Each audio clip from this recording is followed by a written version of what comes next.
Je m'appelle Sarah Kissler, j'ai 23 ans, je suis originaire de Lausanne en Suisse et il y a 4 ans, j'ai décidé de tout quitter pour partir voyager. J'ai pris cette décision de partir après plusieurs années de chaos entre différents échecs, que ce soit dans ma vie professionnelle, amoureuse ou même scolaire avant ça, et en me rendant compte de mon incapacité à trouver ma place dans cette société. J'ai jamais supporté ce sentiment d'être en cage et de répéter chaque jour les mêmes gestes, de savoir à l'avance ce que sera ma journée et d'exercer un métier qui pour moi n'a aucun sens si ce n'est nourrir un système qui me dégoûte profondément. Et voilà, je pense qu'on est la première génération à se soucier à ce point-là du sens de nos actes, peut-être à part mai 68. Mais c'est pour ça que je suis partie, c'est pour essayer de retrouver du sens. Je voulais apprendre à me connaître, à penser par moi-même et à penser à ce que moi j'ai envie de faire et non ce qu'on attend que je fasse. Et du coup, c'est aussi pour ça que je suis partie seule, c'est pour arrêter d'avoir constamment recours au regard de l'autre et à l'autre. Quand j'étais petite, j'avais pas vraiment d'amis. J'avais des problèmes à l'école, et que ce soit autant avec mes camarades que dans mes notes. C'était assez catastrophique. Et voilà, je crois que j'avais aussi un sale caractère. Et j'étais pas assez docile pour rentrer dans ce moule-là non plus. Donc ouais, c'était assez le chaos ces années-là. Tout ce que j'aimais faire quand j'étais petite, c'était jouer dehors, c'était attraper des lézards, c'était construire des cabanes. C'était être dehors et être libre et être seule. Et ça, c'est les plaisirs que j'ai retrouvés en partant sur la route. C'est un peu par accident que je me suis retrouvée à voyager parce que j'étais partie à Toulouse, c'était en octobre 2014. J'étais partie en week-end et ce qui s'est passé, c'est qu'on m'a volé mes affaires en centre-ville et je me suis retrouvée vraiment avec plus rien. J'avais tout dans le sac, j'avais mon porte-monnaie, mes cartes, mon passeport, mon téléphone. Et en fait, j'ai dû essayer de trouver un moyen pour rentrer en Suisse. Donc d'abord, j'étais complètement paniquée, je ne savais absolument pas quoi faire et je me suis baladée au petit bonheur la chance dans les rues. Et j'ai rencontré un groupe de musiciens de rue, justement, qui jouaient de la musique et qui m'a dit qu'il fallait que j'essaie de rentrer en stop. Et moi, ça me paraissait être complètement fou. J'avais jamais fait de stop de ma vie, j'avais jamais voyagé seule. Et donc, en fait, je les ai écoutés parce que je n'avais pas vraiment le choix. Et je me suis retrouvée à faire du stop. Il y avait 800 bornes de Toulouse jusqu'à chez moi en Suisse. Et j'avais pas d'argent, j'étais seule, c'était la cata pour la première fois. Et en fait, ça a marché et j'ai réussi à rentrer chez moi. Et après ça, j'ai plus jamais arrêté. Il y a cette phrase de Grand Corps Malade qui me fait un peu penser à cette situation, c'est quand tu trébuches sur un hasard et que tu tombes sur un bonus. Et c'est ce qui m'est arrivé ce jour-là à Toulouse. Donc voilà, en rentrant dans la foulée, j'ai quitté mon appartement, mon job, mes études. Et j'ai décidé que j'allais partir voyager en Europe, sans argent, en stop, comme j'avais été obligée de le faire, mais cette fois-ci par envie. Et donc je suis partie seule pour 5 mois. Ça a duré l'aller-retour jusqu'au Cap Nord. Je suis partie avec l'idée de rejoindre le Cap Nord et de rentrer. Et ça a marché aussi. Quand j'ai commencé à voyager, j'ai eu le droit à tout un tas de réactions négatives.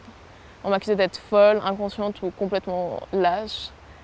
Et contrairement à ce qu'on imagine, c'est pas mes parents qui étaient le plus hostiles à mon départ en fait. C'est surtout des gens que je connaissais pas ou alors peu et qui eux ont jamais osé partir et qui m'en voulaient presque de le faire moi. On m'a souvent reproché de fuir, comme si je manquais au devoir citoyen de m'enfermer chez moi et de payer des impôts, quoi. Ce que je voulais fuir surtout, c'était la nécrose de cette vie qu'on dit moderne et qui pour moi est juste débilisante et injuste. Et voilà, j'avais 20 ans à l'époque et tout ce que j'avais comme choix, c'était travailler ou étudier. Et moi, ce que je voulais, en fait, c'était vivre, quoi. Et donc, je suis partie.